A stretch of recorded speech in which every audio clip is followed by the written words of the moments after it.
So let's take a look at how you can connect to data in Einstein Analytics Studio. So first thing, log into Developer Edition for Einstein Analytics Salesforce.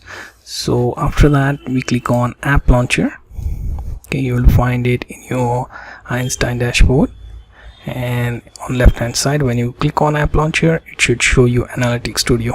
Simply tap on it or click on it and it should open it in new tab.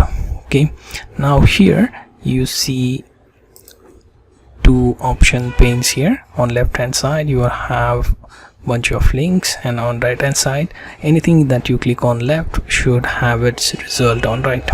Okay, so we click on Data Manager. That should open in new tab. Okay, now to work with data we have to connect with it, so we click on this left hand sidebar connect option. Okay, and when we click on connect to data, it will present us with two options: add remote connection or Salesforce local. So this is how we connect to data in Einstein Analytics Studio.